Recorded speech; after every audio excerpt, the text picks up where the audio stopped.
vamos a conversar sobre las principales características del sector y la producción vitivinícola.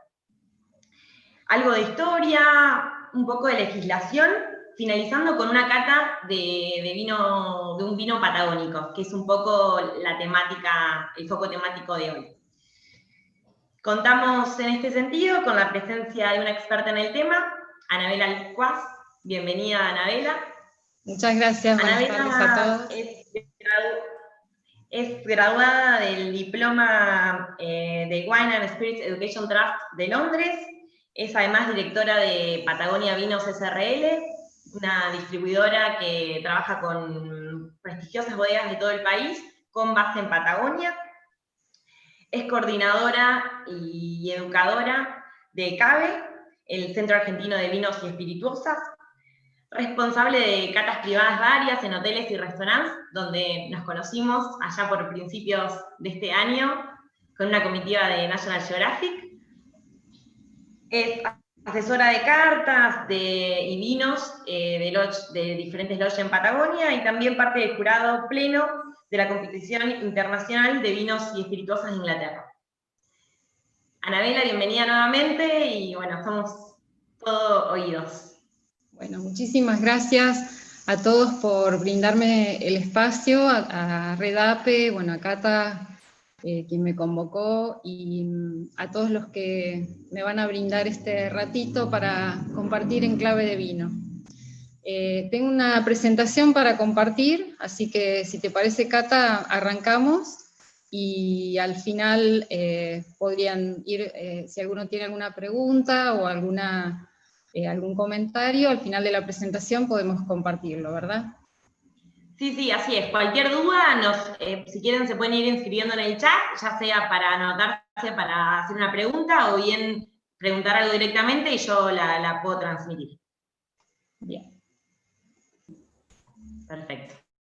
Ahora bueno, sí. Vamos a hacer una introducción a la Argentina vitivinícola, centrándonos en la producción argentina y su comercialización en el mercado interno, ya que esto es un ciclo de 3 encuentros, y este primer encuentro nos va a centrar en el mercado interno y características generales de la producción en Argentina. La actividad vitivinícola en la Argentina es una de las más importantes a nivel económico. Se desarrolla en una gran extensión de territorio y desarrolla economías de más de 18 provincias, y se merece una mención especial el valor agregado que tiene la actividad vitícola como actividad económica agroindustrial, ya que tiene una generación de puestos de trabajo muy grande. Decimos que alrededor del 70% del valor agregado que tiene la comercialización de vino pertenece a la mano de obra. Así que estamos ante una actividad de desarrollo y distribución territorial, generando economías regionales y además un gran valor agregado, un alto valor agregado. Bueno, vamos a ir comentando los factores, algo de números, la cantidad de hectáreas cultivadas en este momento, de acuerdo al Observatorio Vitivinícola y los números de WOFA, que es Wines of Argentina, basados en el INB, que después vamos a hablar un poquito de todas estas instituciones. 219.260 hectáreas de vid cultivadas en 2019, 895 bodegas que están produciendo vino en la Argentina, a lo largo de 18 provincias. En 2019 el mercado interno recibió 8.845.589 hectolitros de vino envasado, y somos el 5º productor mundial de vino, detrás de Italia, Francia, España y Estados Unidos. Somos también el 10º país exportador y el 9º consumidor mundial, o sea que nuestra producción también está atada al consumo. Después vamos a ver en una línea de tiempo los distintos estadios de consumo de vino en la Argentina. En este momento estamos alrededor de los 20,8 litros por persona anuales, que fue disminuyendo, nunca se pudo recuperar, salvo en 2018 que cayó a 18 litros, y hubo una pequeña recuperación en 2019 y ahora en 2020 también, aunque muy pequeña. Bueno, esta foto va a ser es un viñedo de Mendoza, como vemos las vides y la cordillera de los Andes, y voy a delinear algunos factores que hacen a la calidad de nuestra producción y que son comunes a la mayoría de las zonas productoras. El tiempo en este encuentro no nos va a dar para enfocarnos en región por región en particular, por eso elegimos estos factores de calidad que son comunes a todas. Vamos a empezar por la gran extensión. En la Argentina hoy tenemos 3.800 kilómetros de extensión donde se desarrolla la actividad vitivinícola de norte a sur. Y esta extensión es muy particular en el mundo del vino, no hay muchos países que la tengan, y nos brinda la gran diversidad, esta diversidad de microclimas, de terruños, que además se traduce a su vez en una variabilidad de estilos, una amplia gama de estilos de vino que podemos producir dada estas diferencias. El clima continental es un clima muy propicio para la viticultura de calidad. Siempre la cordillera de los Andes nos va a dar, va a ser la columna vertebral de la actividad vitícola, y el clima continental sumado a la aridez, al clima semidesértico, hace que tengamos las 4 estaciones bien marcadas. Esto es importante porque le da la oportunidad a la planta de vid de descansar durante el invierno, alargando así su vida útil, su productividad, esto es muy importante, y este clima semiárido, propiciado por la cordillera de los Andes, que nos separa de toda la humedad que viene de Chile, hace que haya una sanidad en los frutos, y esto a su vez hace que sean todas zonas naturalmente orgánicas. Por eso la producción en la Argentina es bastante fácil y natural, dado que nuestras zonas tienen este clima seco y árido. Otro de los factores importantísimos que hacen a nuestra identidad y que no están tampoco en muchos países vitícolas del mundo es la altitud que nos proporciona la cordillera de los Andes. Esta diferencia de alturas, imagínense que a medida que subimos 150 metros, la temperatura baja 1 grado centígrado. Entonces, en un clima donde los veranos son realmente muy, muy calurosos, hablamos de más de 30 grados, muchas veces castigados por el viento sonda, que es un viento muy, muy seco, que castiga desde el noroeste, viene húmedo de Chile, toca la cordillera de los Andes y descarga de forma muy seca, y bueno, eso, la altitud hace que se puedan moderar naturalmente las temperaturas, propicia otra de las condiciones que en nuestro clima es realmente un factor muy, muy preponderante, que es la amplitud térmica. La amplitud térmica es un concepto que se refiere a la diferencia de temperatura entre el día y la noche. Nuevamente, hay lugares en altura que hasta tienen 20 grados de diferencia entre el día y la noche. Eso hace que la planta de vid pueda descansar, alarga el ciclo madurativo de la vid, propicia el balance en los frutos que van madurando. Y también esta altitud hace que tengamos distintos suelos, distintas orientaciones, y podamos hablar de microclimas. Esos microclimas a su vez nos van a permitir una viticultura de precisión, que es un concepto al cual vamos a volver a explicar con más detalle.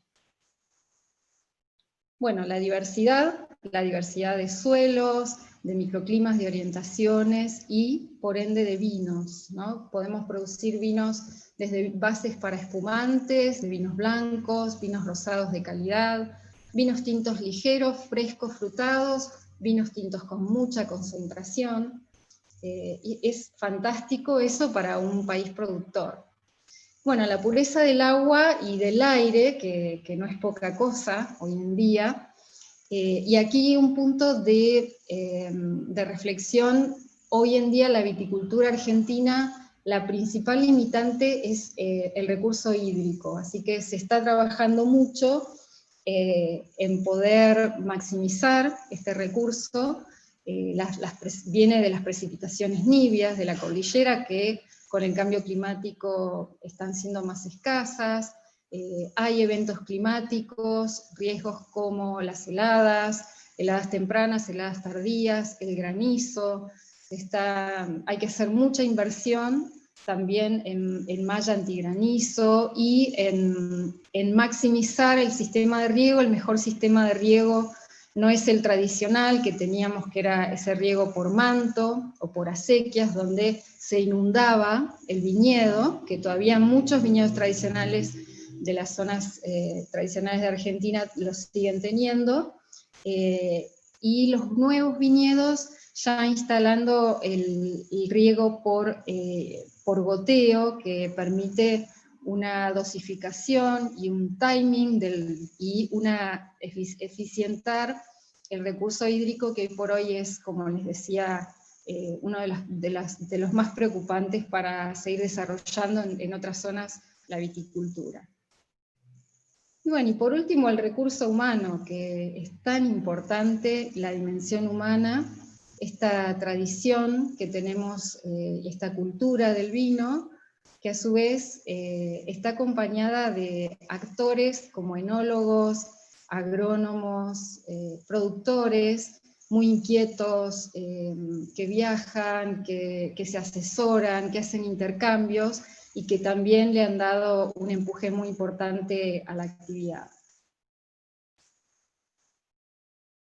Bueno, acá vamos a viajar un poquito de norte a sur, enfocarnos en dos extremos que hoy tenemos en la viticultura. Por un lado van a ver esa foto con los cardones, los viñedos allí en medio de ese desierto, esa montaña. Esta es una foto de Uquía, en Jujuy. Uquía es una pequeña localidad que está en la quebrada de Humahuaca. La quebrada de Humahuaca obtuvo una indicación geográfica, que después vamos a hablar bien de qué se trata, pero bueno, fue reconocida como una zona vitícola, y en este momento tiene el récord de ser el segundo viñedo más alto del mundo. Allí se cultivan Malbec, Syrah, Cabernet Sauvignon Blanc. Este es un viñedo que pertenece a la familia Zucchino, que en 2016 uno de sus vinos tuvo una mención muy especial de un crítico internacional como es Tim Atkin, un Master of Wine, que visita la Argentina y tuvo una mención especial con su vino. En este momento el récord Guinness del viñedo más alto del mundo lo tiene un viñedo en el Tíbet, que está, creo que no sé si 100 o 200 metros más alto que este. Y por otro lado, el contraste en la provincia de Chubut, nuevamente la localidad de Sarmiento, es una pequeña localidad que está sobre el lago Múster, o el lago Otrón, otro nombre del lago. Acá vemos la nieve. Acá el riesgo climático son las heladas todo el año, durante todo el ciclo productivo. ¿Y qué traen los extremos? Traen una mayor inversión, traen una baja rentabilidad, porque hay que vender, los vinos van a tener que tener precios en el mercado mucho más altos para compensar la gran inversión que hay que hacer. Generalmente en los extremos no hay otras bodegas cerca, hay que preparar el personal para que pueda trabajar en ese viñedo, está alejado de las grandes zonas. Yo estaba en una charla con los dueños de la bodega, la foto está con nieve en Sarmiento, en el paralelo 45, es de la bodega Otroña, y hablando con el enólogo nos decía que el trabajo reclutaron gente que se dedicaba o al petróleo o alguna actividad en relación con la fruta, pero hasta tuvieron que enseñarles a podar, todas las prácticas culturales en el viñedo. Bueno, un recurso humano que hay que preparar, y eso hace que también haya más riesgo y más dificultades que superar. Pero bueno, este panorama también nos lleva a pensar que la Argentina no solo es exuberancia en sus vinos, como en algún momento nos veían desde afuera, como productores de vinos muy concentrados. Podemos tener concentración, pero también podemos tener elegancia en nuestros vinos, y son dos atributos difíciles de encontrar juntos. Por eso nuestro gran potencial como productores de vinos de calidad. Bueno, vamos un poco a la legislación, para entender que yo les mencioné las IG y demás, y la vamos a ver como en una pirámide. La primera ley más formal que reconoce al vino como alimento se dio en el año 53, en el 1953, no, perdón, en el 1959, donde se crea esa ley que le da origen al Instituto Nacional de Vitivinicultura, el INV. El INV está encargado de articular las denominaciones de origen en la Argentina, de reglamentarlas todos los que son regulaciones de etiquetado, de varietales, reconocimiento de viñedos, es administrador técnico y articula con otros estamentos estatales y con los bodegueros. Allí es donde hay que registrar todos los viñedos, y hace un seguimiento de la producción y toma todas las decisiones. Volviendo a la producción, la legislación aplica el término indicación de procedencia, o IP, que son todos los vinos de la base de la pirámide, vinos de mesa, de calidad estándar, o vinos más económicos, de volumen. Y una indicación de procedencia puede ser una provincia, dos o más provincias, siempre tienen que estar primero esa zona reconocida por el INV, el Instituto Nacional de Vitivinicultura. Y es el volumen y la base de la pirámide de producción en la Argentina. Son vinos con indicación de procedencia, son vinos genéricos, simples, sin mayores pretensiones. Luego, la parte media de la producción, encontramos las IG, o indicaciones geográficas. Y acá es donde más dinamismo hay en este momento. Las indicaciones geográficas se pueden referir a una localidad, a un área dentro de una localidad, a una provincia o a una zona interprovincial, que generalmente no abarcan más de 2 provincias. Ahora después les voy a ir dando ejemplos. Y es donde les decía, donde más dinamismo hay, donde los productores están presentando propuestas para que sus nuevas zonas vitícolas sean reconocidas. ¿Cuál es la diferencia? La diferencia es que acá ya nos encontramos con vinos cuyo origen geográfico los hace diferentes de otros. Es decir, que si yo tengo mi viñedo en esa zona geográfica, que está reconocida porque tiene un clima diferente, porque sus suelos hacen que los vinos que allí se produzcan tengan características estilísticas diferenciadoras, entonces va a ser reconocida, y de a poco es un reconocimiento también para el consumidor, que cada vez lee más, investiga, y va a ser un diferencial económico, ¿no? Si yo puedo poner el nombre de la IG donde produzco, el precio de mi vino, cuanto más reconocida esté esa indicación geográfica, mayor precio puedo llegar a lograr. Esta segmentación en cuanto a la ley y la calidad de los vinos fue más que nada articulada en el año 99, cuando se modifica la ley del 59 para propiciar los procesos de exportación, que en ese momento comienza el gran dinamismo de exportación de los vinos de Argentina, y entonces se articula esta segmentación con la de la Unión Europea, para que nuestros vinos pudieran entrar a la Comunidad Europea con designaciones que fueran aprobadas allí también. Y el pico de la pirámide están las DOC, las DOC, o Denominación de Origen Controlada. En este momento en la Argentina hay 101 indicaciones geográficas, 102, no sé si está contada la última, y solo 2 denominaciones de origen controlada.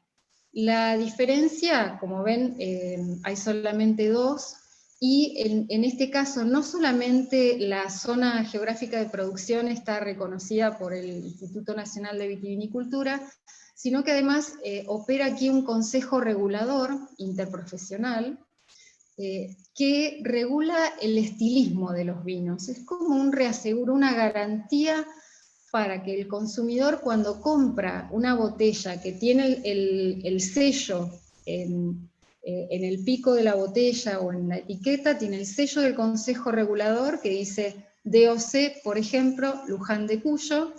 En este momento es la única que está en funciones. La otra denominación de origen controlada es la de San Rafael, pero que no se está utilizando. Y solamente hay 4 etiquetas en el mercado que tienen un Malbec con denominación de origen controlada Luján de Cuyo. Es decir, son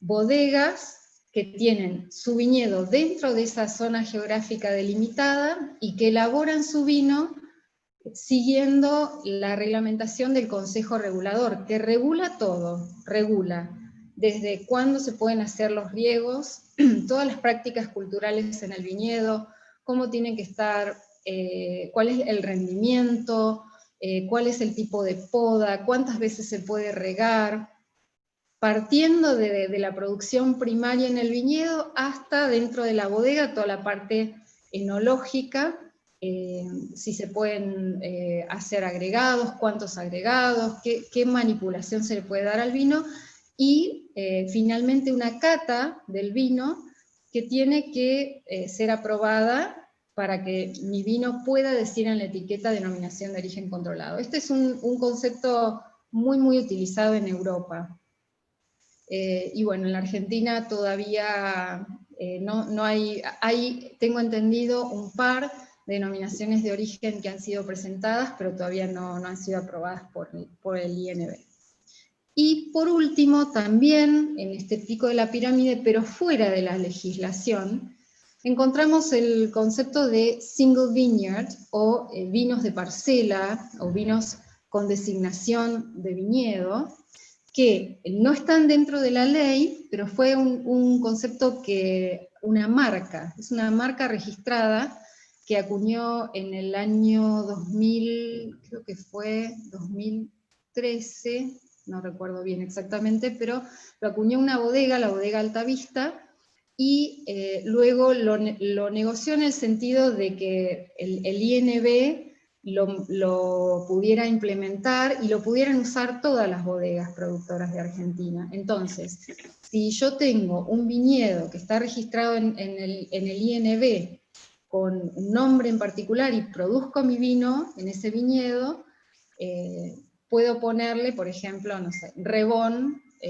Vineyard Designated, por decirles un nombre de un viñedo. Hay un montón de bodegas que tienen etiquetas distintivas, es decir, ese vino está producido únicamente con uvas de ese viñedo, que le dan al vino unas características organolépticas y lo hacen diferente a otros. Inclusive hay bodegas que lo que hacen es aplicar las mismas técnicas de cultivo y de elaboración a diferentes vinos, pero que provienen de viñedos diferentes. Entonces, es la prueba comprobable de que aplicando las mismas técnicas de elaboración y siendo el mismo varietal, el mismo momento de cosecha y demás, yo tengo vinos que cuando los pongo en la copa van a ser diferentes. Y ahí está el vino entendido como producto de un lugar, como producto de un lugar y de una tradición y una cultura. Esa dimensión siempre está presente en la viticultura. Bueno, acá darles un ejemplo de las IG, porque tienen como un truquito, como que van encastrando. Por ejemplo, van de la más general a la más particular, o sea, la región geográfica. Este es solo un ejemplo, hay muchos más. Si yo tengo mi viñedo en Paraje Altamira fue reconocida como indicación geográfica en el 2013, modificada en el 2016, en este momento es la única indicación geográfica que fue delimitada no siguiendo el distrito departamental o político, la división política, sino en base a un estudio de suelos muy minucioso que hicieron las bodegas que tienen sus viñedos allí, que son muy pocas, y fue reconocido, realmente fue un hito, por eso les digo que es en la categoría o en el segmento donde más dinamismo hay, porque ya antes, al principio, se reconocían y seguían los límites geográficos, políticos, la división política. Ahora ya no, ahora siguen las características de clima, de suelos, de un lugar en particular, que va a hacer que ese vino sea diferente. Paraje Altamira está dentro, sí, de un distrito, un departamento de San Carlos, que está dentro de la jurisdicción de Valle de Uco. Valle de Uco está en la provincia de Mendoza, y la provincia de Mendoza dentro de la IG Cuyo, que incluye también a la provincia de San Juan. Entonces, si yo tengo mi viñedo en Paraje Altamira, por supuesto que me va a convenir ponerle en la etiqueta indicación geográfica Paraje Altamira, porque es la más distintiva, la más reconocida, la más preciada, la más valorada. Ahora, si mi vino yo lo hago con vinos que proceden, uva que procede de Paraje Altamira, pero también de la Consulta, que es otra indicación geográfica dentro de San Carlos, le tengo que poner San Carlos, ¿se entiende? Y así sucesivamente, entonces va de lo más general a lo más particular. Después, si alguno tiene alguna duda, lo volvemos a ver. Bueno, y acá algunas entidades, ya les mencioné bastante al Instituto Nacional de Vitivinicultura. Bodegas de Argentina es una cámara empresaria, que allí forman parte más de 250 bodegas que producen aquí, y articula las actividades, la implementación de la tecnología, el asesoramiento de sus miembros, con la COVIAR, ¿sí? que es otra entidad que es público-privada y que es la encargada de implementar los presupuestos gubernamentales y el aporte de las bodegas para realizar las mejoras en la cadena de productividad y demás. Y después, otra entidad que también van a ver, que hablamos de WOFA en la jerga vitícola, que son Wines of Argentina, que esta es una institución que nuclea también a bodegas de Argentina exportadoras, o sea, marketinea el vino argentino en los mercados externos. Bodegas de Argentina lo hace en el mercado interno. Bien. Vamos ahora un poquito con la historia, brevemente, algunos años o periodos que fueron bastante significativos, arrancando con, bueno, 1551, con la llegada de la vid, de la mano de los colonizadores españoles.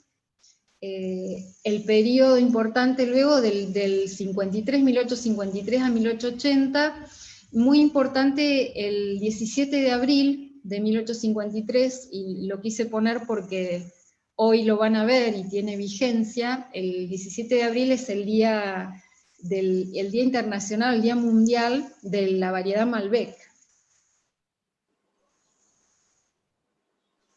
Y hace referencia a el homenaje a la creación de la Quinta Normal, que fue una escuela agraria que encargó Sarmiento cuando todavía no era presidente, a un estudioso y a un agrónomo francés, Jean-Michel Poirot, Poyet, que había estado trabajando en Chile y había traído muchas estacas de variedades mejoradoras, de variedades como la Malbec, o sea, de cepas europeas, Malbec, Cabernet Sauvignon.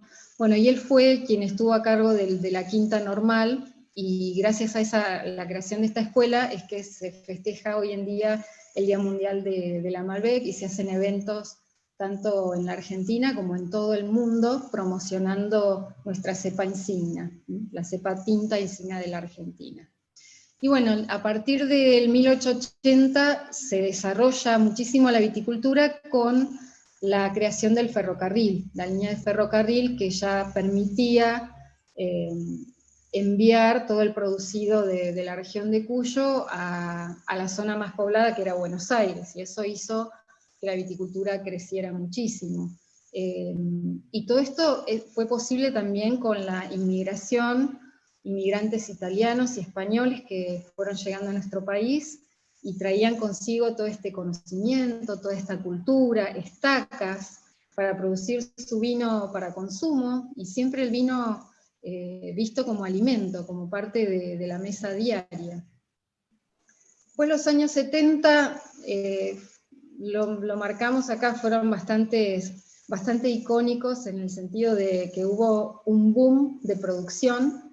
En ese momento había 350.000 hectáreas plantadas, y todas eran de vinos de baja calidad para abastecer el consumo interno. En los años 70, en la Argentina, el consumo per cápita era de 91 litros anuales por persona, contra 20 de ahora.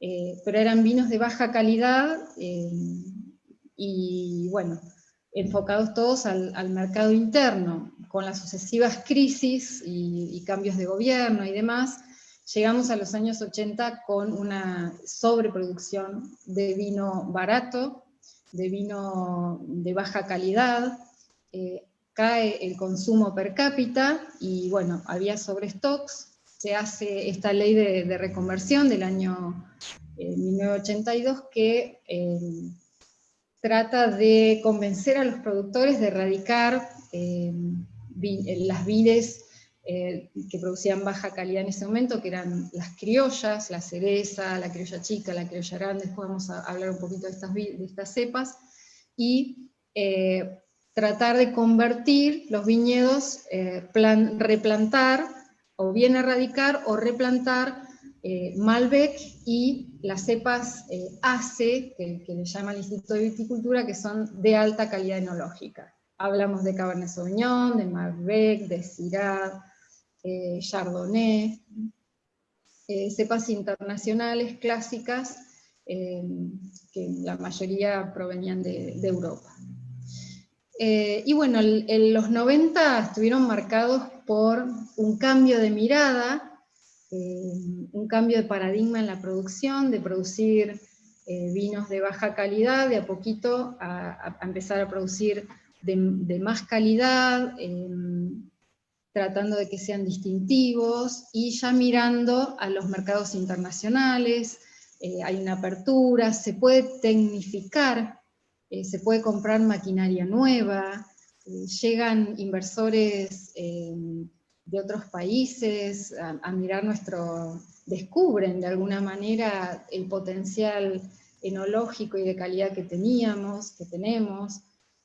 Aparecen los llamados flying winemakers, estos enólogos que venían a investigar, que compraron, que trajeron grupos inversores, y bueno, se produce esta nueva configuración del mapa vitivinícola argentino, que termina de plasmarse en los años 2000, a partir de los años 2000, donde hay un crecimiento en calidad, en ventas, en exportaciones, en conocimiento. Pone a la Argentina en el mapa vitícola internacional como un jugador muy fuerte, de mucha calidad. Que bueno, hasta nuestros días.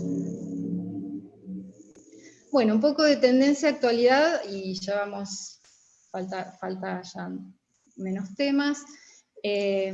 Uno es esta viticultura de precisión, que yo les mencioné en algún momento. ¿Venimos bien, Cata? ¿O vengo muy rápido? ¿Estamos...? No, perfecta, Ana. Estamos igual atentas a las preguntas, pero generalmente se da la dinámica que las preguntas se hacen al final, por eso exponé tranquila. La viticultura de precisión se refiere a estos nuevos estudios de suelo y de clima, ya no a nivel región, a nivel viñedo, y dentro del viñedo a nivel hilera y a nivel parcela. Entonces el resultado es que de un viñedo pueden salir hasta 10 vinos. Unas hileras, 2, 3 hileras, se van marcando, se van delimitando con cintas, y se le va dando un tratamiento diferencial. ¿Por qué? O porque maduran antes, porque reciben un cono de sombra que se proyecta de una ladera, entonces maduran después, tienen mayor acidez. Entonces, esto se acompaña con microvinificaciones. El resultado es que el enólogo tiene dentro de la bodega una materia prima microvinificada, tiene distintos tanques con vinos diferenciados que proceden de un mismo viñedo, y es como si fuera un artista que tiene muchos colores para pintar ese cuadro, ¿no? Puede detectar las diferencias entre estos vinos, y bueno, siempre se dice que la suma de las partes es más que una, ¿no es cierto? Hacen que un vino sea mucho más complejo. Y esta viticultura de precisión es una tendencia en la Argentina y en el mundo. A su vez ha llevado estos estudios de suelo y de microclimas, ha llevado a las nuevas indicaciones geográficas. Por ejemplo, la más nueva que se hizo, que está acá en Patagonia, que es la indicación geográfica Trevelin, en la provincia de Chubut, que bueno, se hicieron estos estudios y fue reconocida este año por el Instituto Nacional de Vitivinicultura. Un concepto más que se ata a esto de la viticultura de precisión es que si yo tengo una materia prima diferenciada desde el viñedo, dentro de la bodega se cuida esa expresión del viñedo. Si yo dentro de la bodega, después ese vino lo hago pasar por madera, por 12 meses de roble nuevo, y tal vez voy a matar un poco la expresión del origen. Entonces está acompañada de, por ejemplo, técnicas de añejamiento que se alejaron un poquito de la madera nueva, de la impronta. Sí se usa madera en el añejamiento, que le aporta complejidad, pero un manejo diferente. Hasta hace unos años las bodegas en Argentina, la primera inversión era comprar barricas de roble francés o americano nuevas, de primer uso, que son las que más impronta de madera le van a dar al vino. Y hoy por hoy, cada vez menos se están utilizando, con esta idea de respetar la expresión del origen del vino, que está ligado a la geografía, al clima, al suelo, como hablábamos. Bueno, otra de las tendencias es la sustentabilidad, tanto ambiental, social y económica, tanto del lado de la producción, de los productores, de las bodegas, como del lado del consumidor. Desde el lado de la producción, aplicándose medidas como de biodiversidad en el viñedo, alejándose del uso de químicos, de fertilizantes, tratando, por ejemplo, de combatir las plagas con esta biodiversidad de otras plantas, de animales. Les doy un ejemplo. Los insectos que muchas veces atacan a la uva hacen que se pierda la sanidad, que es muy importante cuidar la sanidad de la materia prima.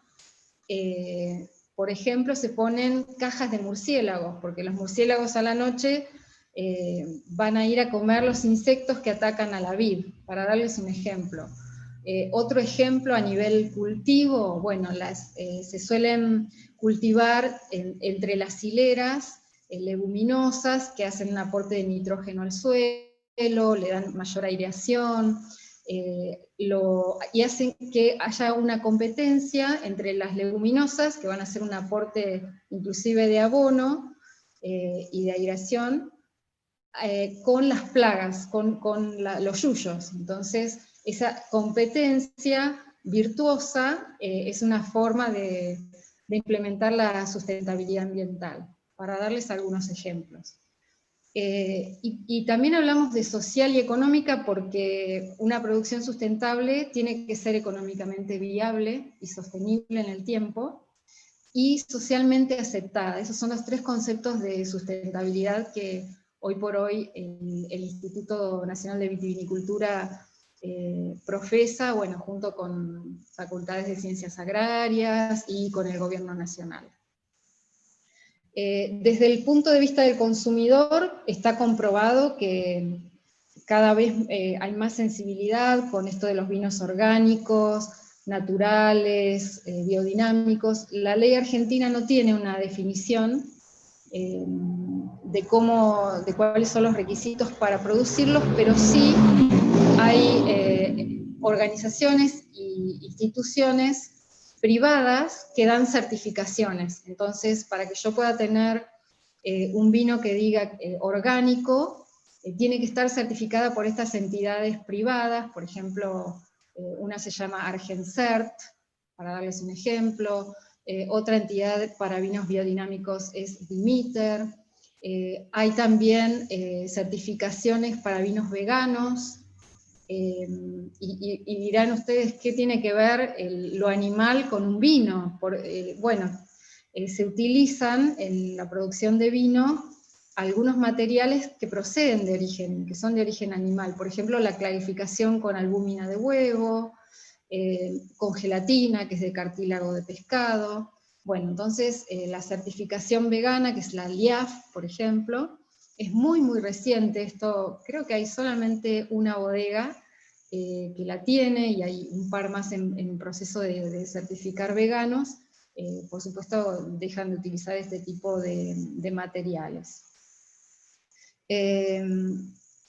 Y bueno, también el uso de botellas más livianas, todos los materiales, la huella de carbono. Por ejemplo, Europa en algunas zonas ya implementó el contador ambiental, una forma de proteccionismo de sus vinos, pero bueno, también nuestra producción está mirando para subirse a esta tendencia. Muchas bodegas ya están implementando seguimiento de huella de carbono, bueno, el tema de las botellas más livianas, por ejemplo, utilizando menos vidrio, menos energía para elaborar las botellas, para el traslado.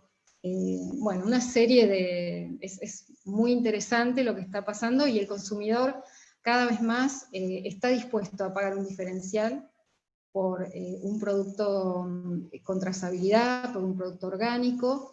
En este momento solo un 2% de los viñedos están certificados. Se puede certificar el viñedo, o sea, la uva, o se puede certificar el vino. Cuando yo certifico el vino, quiere decir que no solamente la materia prima sigue las reglamentaciones para producir el vino orgánico, sino dentro de la bodega también se respetan esas normas. Entonces hay una diferencia ahí. Bueno, creo que estaríamos. Otra tendencia, en la Argentina hay un redescubrimiento de los vinos blancos y los rosados de alta gama. Hemos tenido muy, muy buenas críticas y puntajes internacionales con vinos blancos que se están produciendo en zonas, por ejemplo, como Valle de Uco, que suena mucho, a 1600 metros sobre el nivel del mar, vinos blancos muy punzantes, con mucha frescura, muy aromáticos, que hablan del lugar donde esa uva creció, y que están empezando a ser muy, muy valorados en los mercados internacionales. Y la tendencia de los rosados de alta gama. ¿Qué pasa? El vino rosé, no sé si toman, después me contarán, si les gusta el rosado, a mí personalmente me encanta, es como un camino medio entre un blanco y un tinto, son vinos que suelen ser muy gastronómicos, se pueden tomar todo el año, y antes acá en la Argentina el vino rosado se hacía mezclando el blanco y el tinto, o se hacía sangrando, un proceso de sangrado del tinto. ¿Qué pasaba? Yo quería concentrar mi vino tinto, entonces extraía algo de jugo de uva, que lo dejaba con menos maceración, para hacer un vino rosado, y bueno, por muchos años tuvieron mala prensa los vinos rosados en la Argentina. La gente, vino rosado no tomo, no me gusta. Hoy en día hay un diseño, hay un propósito, una intención, porque el vino rosado tiene que nacer en el viñedo. Entonces hay una cosecha anticipada para que sea un rosado que conserve la acidez, que sea un vino que refresque, que a la vez sea aromático, que tenga fruta roja. Hay todo un diseño de alta gama y etiquetas muy, muy reconocidas y son bastante costosos. Especialmente en Bueno, esta otra época, tendencia, especial para el rosado. época del rosado, sí, totalmente. A mí me gusta todo el año, pero bueno, sí, el hecho de que se tome más fresco, más frío, hace que ahora nos tienten un poco más. Las viejas viñas, no siempre una viña vieja me va a dar calidad, pero hay un rescate, de una revalorización de viñas viejas a nivel internacional. Y bueno, también en la Argentina, viñas viejas que han quedado abandonadas, en muchos casos de cepas que no eran valoradas por el consumidor, entonces dejaron de producirse, por ejemplo, la Petit Verdot, en blancos el Semillón, la Semillón, la Cabernet Franc, y bueno, estos viejos viñedos, algunos, los que sobrevivieron bien, porque estuvieron bien elegidos, porque estuvieron bien plantados, quizá abandonados, pero resistieron, fueron resilientes, y tienen la capacidad de darnos armonía, como una concentración natural. No hay mucho por hacer, entregan lo mejor que tienen, y bueno, son el origen de grandes vinos, de grandes expresiones. Así que hay una revalorización de estas vides, y en particular en la Argentina, yo les había mencionado las uvas criollas, y también viejas viñas de uvas criollas. ¿Qué pasa? Cuando las primeras uvas, las primeras cepas, son criollas porque se desarrollaron acá, fueron cruzas de pasas de uva que trajeron, los inmigrantes en los barcos quizá traían los racimos que cuando llegaron acá ya eran pasas de uva, y plantaron las semillas, y esas semillas se empezaron a entrecruzar a lo largo de estos 400 años, y se hicieron las uvas criollas, uvas que solamente están en la Argentina. Las cepas que vinieron de Europa eran la Listán Prieto, la Moscatel de Alejandría, la Pedro Jiménez, y acá se mezclaron, hicieron toda una comunidad de uvas criollas, entre las cuales está la Torontés. Por eso la Torontés es la variedad insignia blanca de la Argentina, porque no está plantada en otros lugares. Y bueno, ¿qué pasaba? Esas uvas criollas como la cereza, por ejemplo, se utilizaban para hacer, o para agrandar el volumen, para volumen de vino barato, o para endulzar otros vinos, para bajarle la concentración a algunos tintos. nunca tenían, no llegaron al mercado con idea de calidad, ni siquiera sabíamos que estaba la cereza en esa botella. Quizá no tiene el mejor potencial enológico, pero sí, por ejemplo, la criolla chica, que se fueron levantando muchas hectáreas de estas uvas criollas. Todavía hay unas pocas hectáreas de la criolla chica que van a empezar a ver, ya desde hace unos 4 o 5 años, en vinos de calidad, porque fueron revalorizadas en todas las zonas vitícolas de la Argentina. Así que esa es otra tendencia. Bueno, un poco de el packaging, nuevos packaging, ganador, el vino en lata, estas nuevas propuestas para competir a otras bebidas con alcohol y sin alcohol, como la cerveza, por ejemplo, que le ganó tanto mercado al vino. El vino en lata con propuestas divertidas, que apelan a los millennials, nos permite el consumo, situaciones de consumo diferentes, no necesito el descorchador, lo puedo transportar, lo puedo llevar, puedo ir a una fiesta con la lata, entonces está creciendo el vino en lata en la Argentina, hay varias bodegas que lo están haciendo y muchas que están ya preparándose para salir al mercado. El bag box, que es una bolsa dentro de una caja, es una bolsa que además tiene como un grifo para expender, se usa mucho para hacer vino por copas, están muy relacionados precio-calidad, y el vino se mantiene como recién abierto durante 30 días. El bag box no ha tenido mucha aceptación en la Argentina, así como en los países nórdicos ha sido un boom. Acá hay varias bodegas que los hacen, pero cuesta mucho que el consumidor lo sigue asociando con el tetra. Entonces no piensa que hay calidad dentro del bag box y cuesta bastante comercializarlo.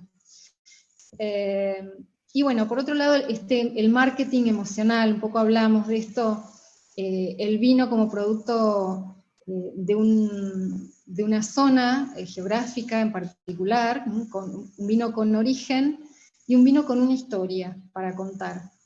Y esa historia hace que podamos atrapar consumidores, la venta, esta relación de la bodega directa con el consumidor final, que se potenció como tendencia durante el confinamiento, contándole una historia, asociándose con blogueros del vino, subiendo videos de recorrida de la bodega, toda una movida que apela a la emoción del consumidor y a la experiencia que se puede llevar, bueno, también atada del enoturismo que no hemos tenido y que va a ser un ciclo especial para que se desarrolle acá en estas charlas.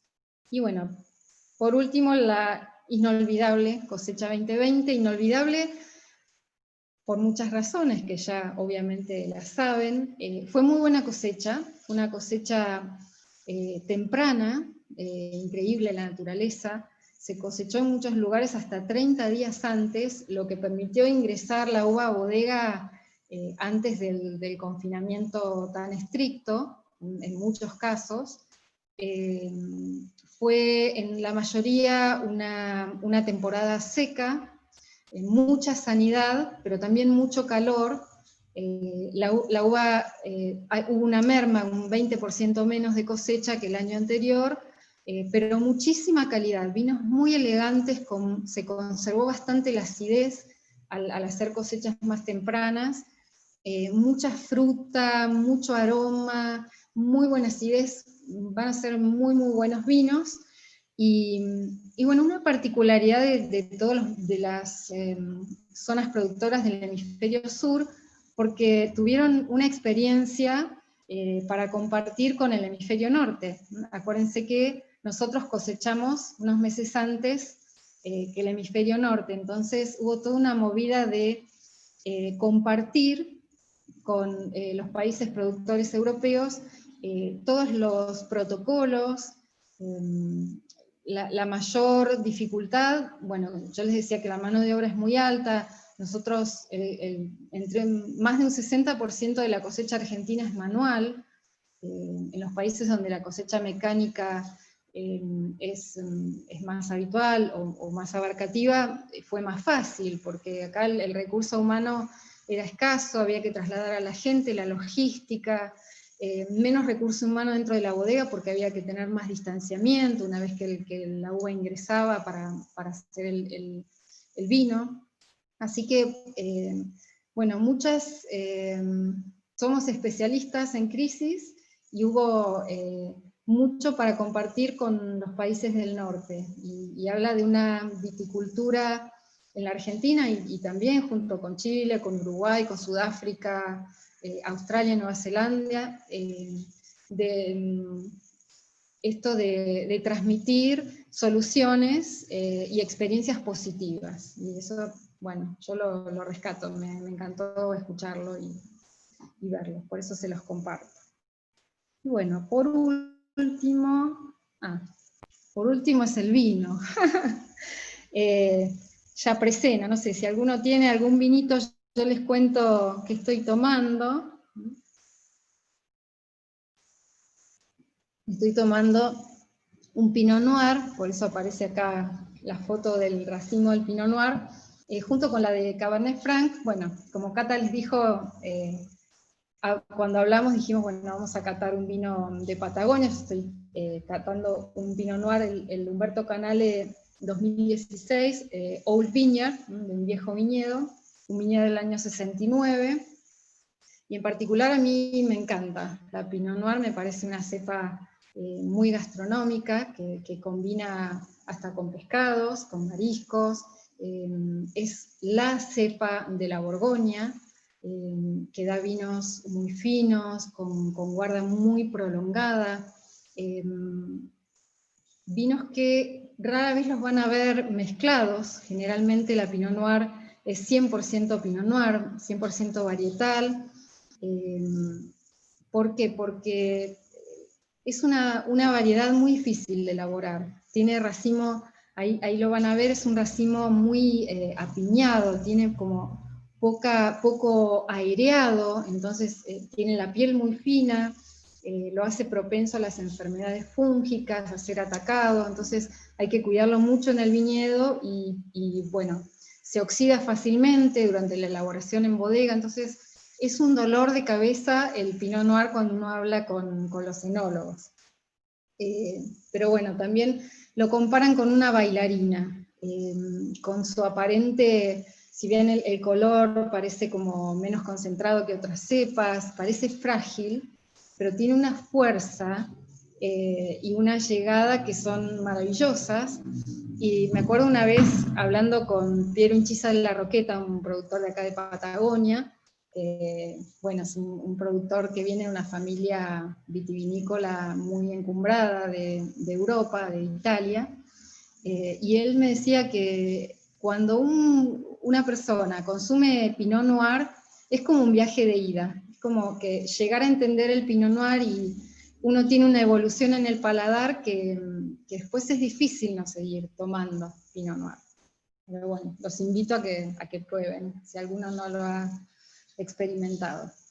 Y bueno, la Cabernet Franc, una cepa que da que hablar en la Argentina, si bien hay muy poquitas hectáreas, está dando vinos de muchísima calidad, casi únicos en los mercados, muy reconocido afuera y aquí también, con un estilo de vinos con algunas notas herbáceas, muy aromáticos, florales, vinos de una estructura media, vinos que son de guarda, que solía antes usársela en mezclas con la Cabernet Sauvignon, con la Malbec, con la Merlot, y hoy en día cada vez más vamos a ver etiquetas que son 100% Cabernet Franc, así que es otra cepa que se da muy bien en Patagonia y que los invito a que la incorporen.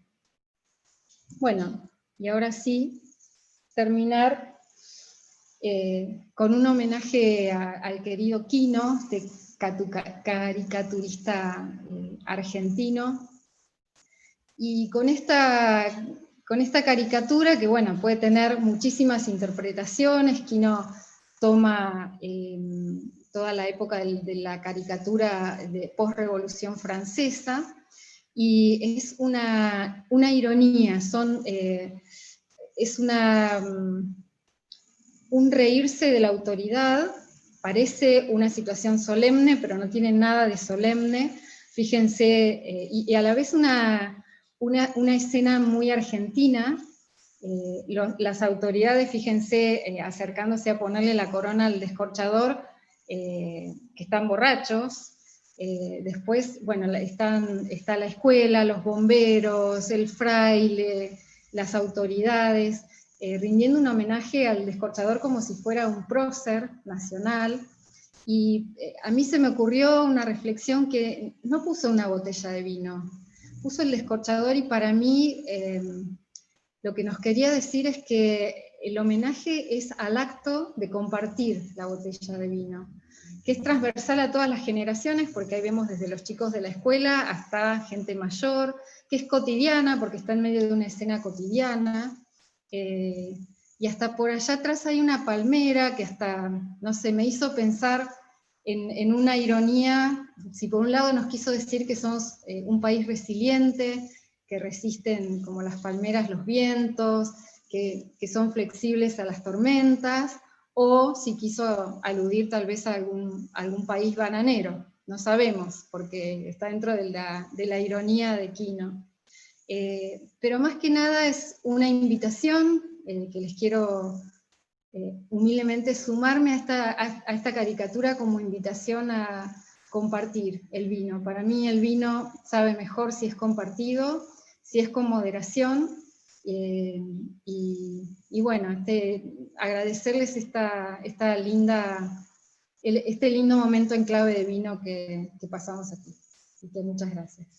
Cata. Un lujo la presentación, creo que hemos aprendido un montón.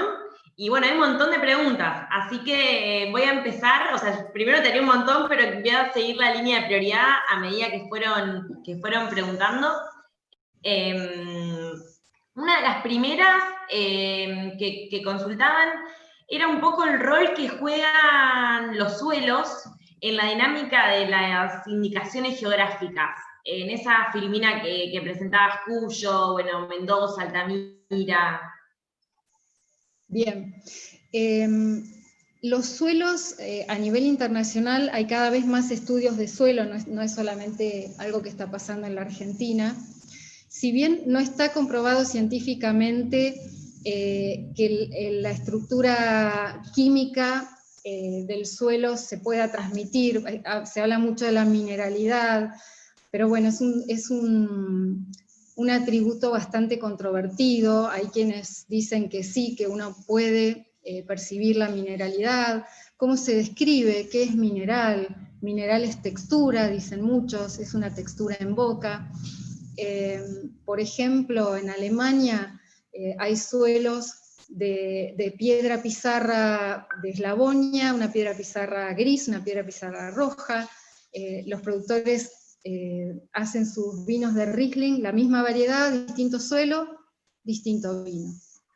Entonces, si bien todavía no está comprobado científicamente esa transferencia, sí, al catar los vinos hay diferencias. Y por ejemplo, si uno cata los vinos de Paraje Altamira, los suelos tienen carbonato cálcico, que es un mineral de origen biológico, porque es de los pocos en el mundo, no hay tantos suelos vitícolas con carbonato cálcico, que se va como formando biológicamente. La mayoría de estos suelos en el resto de las zonas vitícolas del mundo son de origen animal, porque son zonas que han sido parte de los océanos en algún momento, entonces quedaron todos los animales oceánicos, todas esas carcasas que le aportan el carbonato cálcico a la piedra caliza, ¿no? Al suelo. Pero en el caso de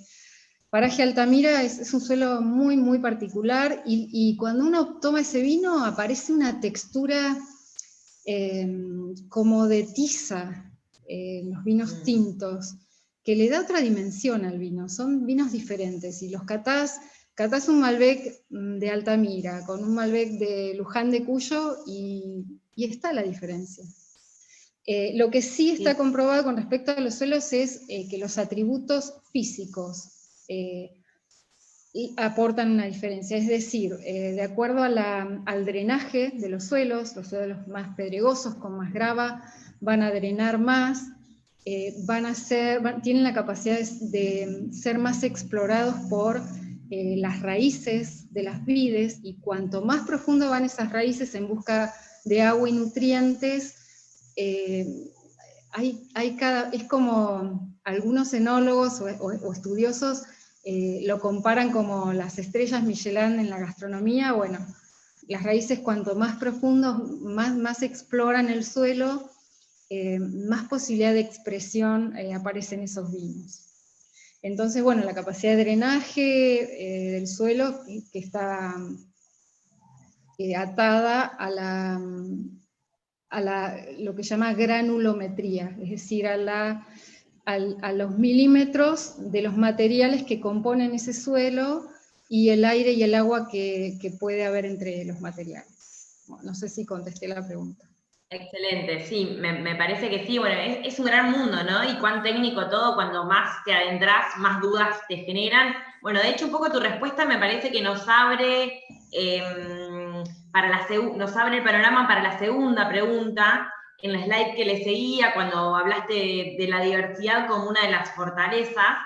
Y en este sentido, un poco la pregunta es si la diversidad contribuye al posicionamiento del vino argentino en los mercados internacionales, o bueno, ¿cómo es esa segmentación? Si es positiva, o bueno, si puede ser peligrosa en el sentido de que quizás cueste relacionarnos más como Argentina, como país productor. Bueno, en realidad es un gran tema, da para mucho, pero para ser breve, quizá la cuestión más importante de estos últimos años, el planteo de la industria, es que no nos vean únicamente como productores de Malbec. Fue algo que le pasó a Australia, en el caso del Syrah, y que puede ser peligroso, o a Nueva Zelanda con el Sauvignon Blanc. La diversidad nos permite presentarnos como un país viticultor con un potencial de producir vinos de alta gama de muchas cepas y de muchos estilos.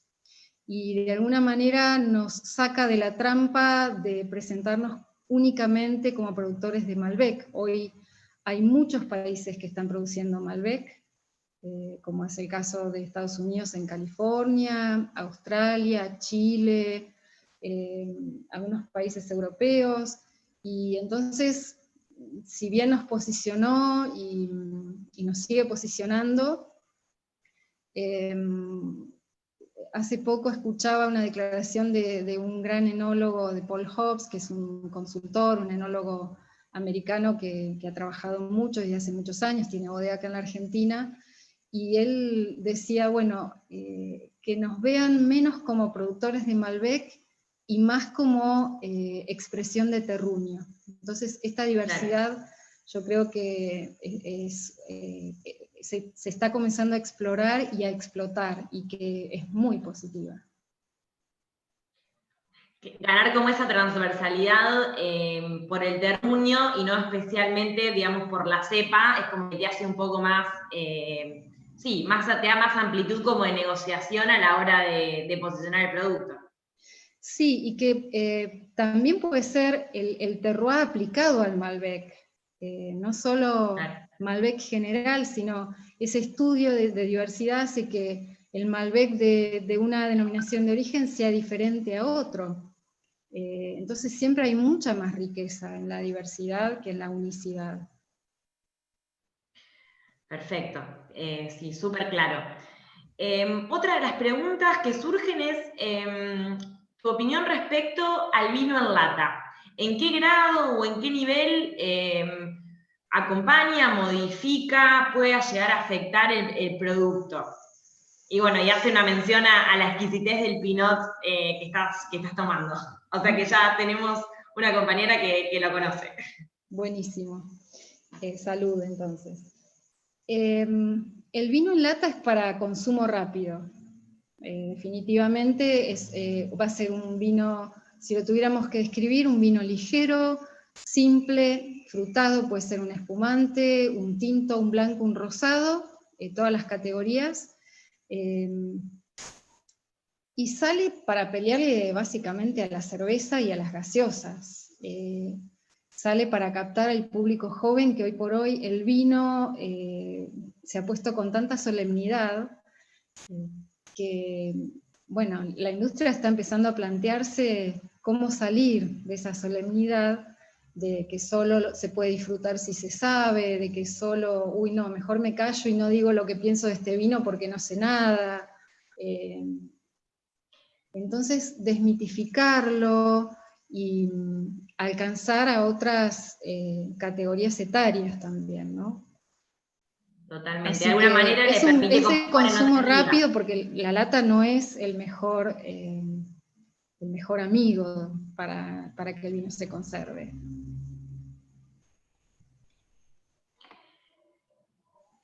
Perfecto, clarísimo, Anabela, muchas gracias. Pasamos a la otra pregunta de Lucas, que la consulta está enfocada en si así como existe un combo argentino de carne y Malbec, ¿crees que existe alguna combinación similar que pudiera combinar el mar argentino con alguna cepa típica de vino blanco, nacional también?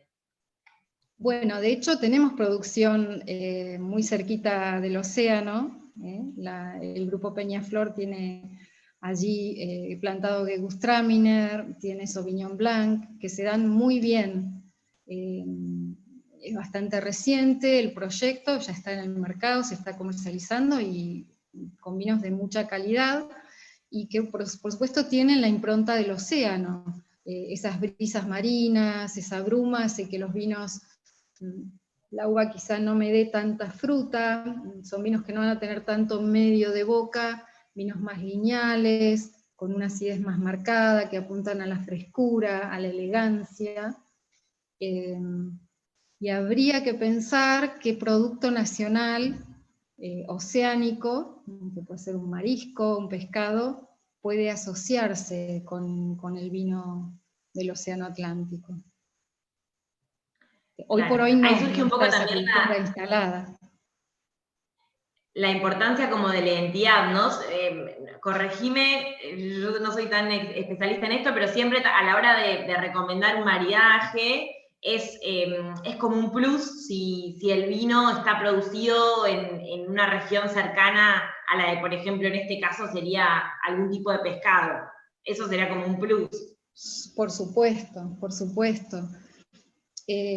Así como por ejemplo en Patagonia la Pinot Noir con los hongos, o bueno, la Malbec que se produce acá con el cordero, con productos locales, regionales, donde es un win-win, ambos ganan, tanto el producto alimenticio como el vino.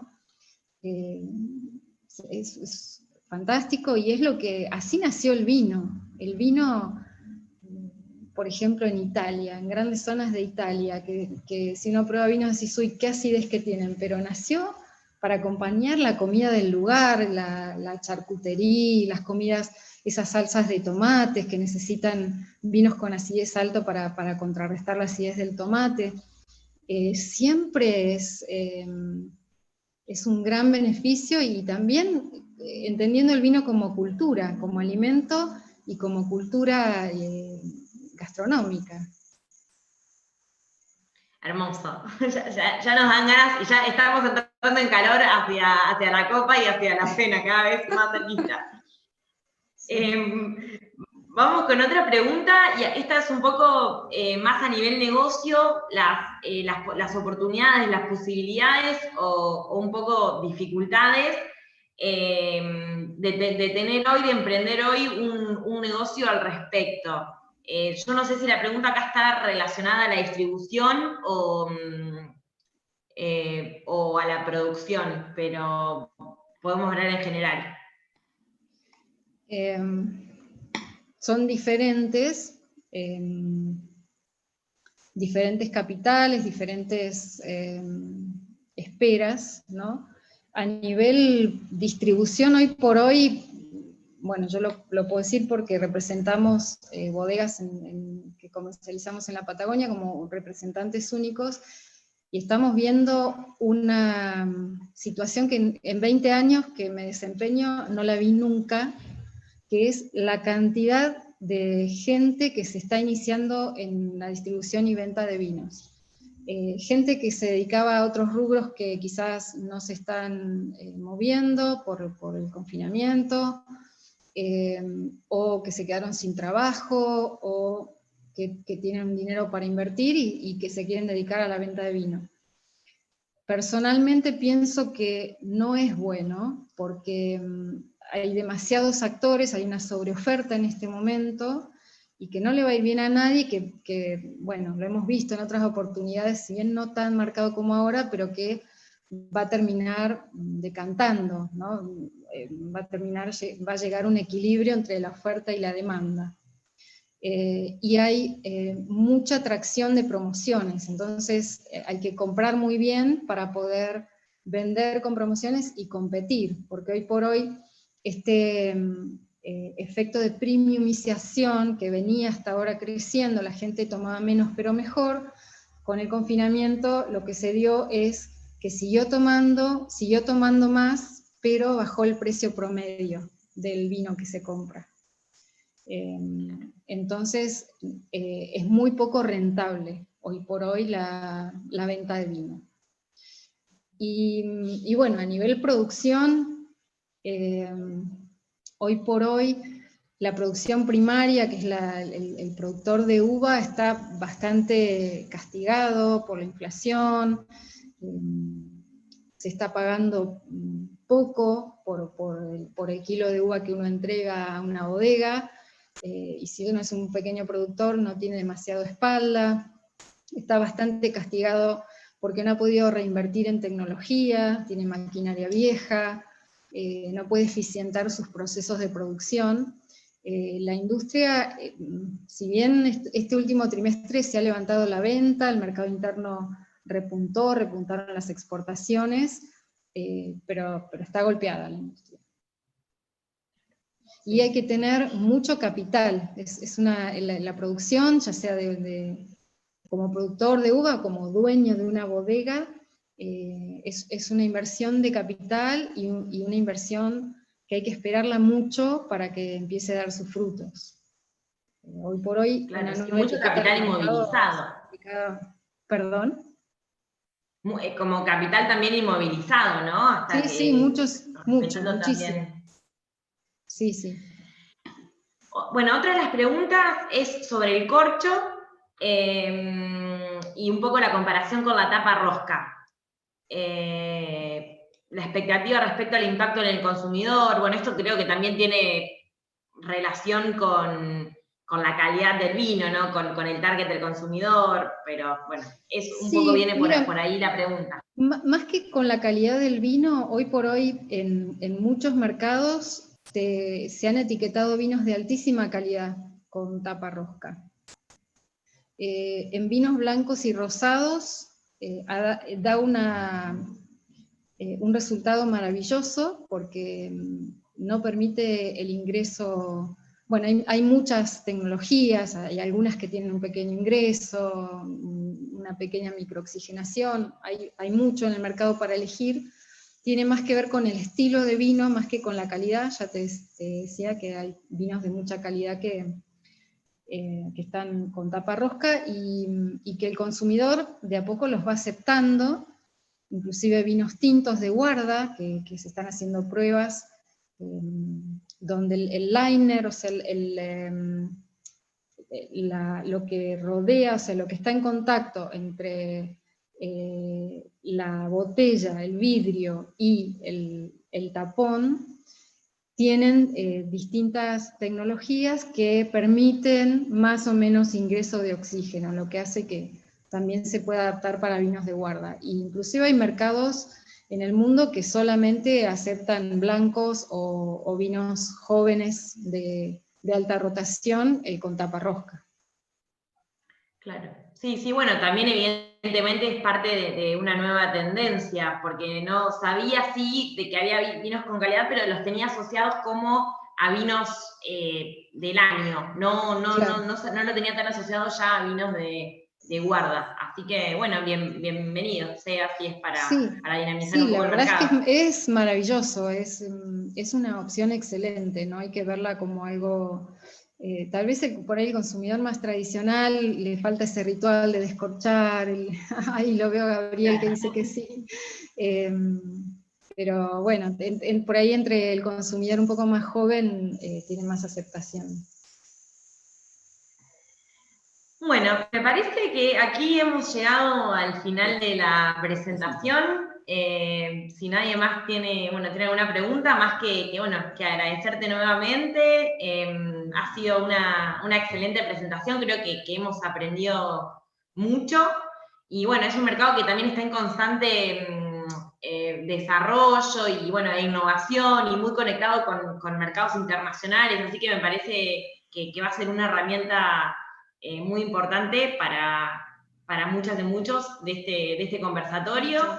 Bueno, yo despedirme, agradecerles mucho a toda la gente de la red APE, en la persona de Cata, esta oportunidad de compartir un momento, como digo, en clave de vino, que es lo que me apasiona, y quedar a disposición si alguno se quiere contactar, tiene alguna otra pregunta que surja, encantada de poder estar en contacto, y agradecerles a todos este tiempo, porque sé que a veces cansan los Zoom y que tal vez trabajan también haciendo Zoom, entonces sumarse a uno más no es tan fácil, así que agradecerles ese tiempo y desearles que tengan mucha salud.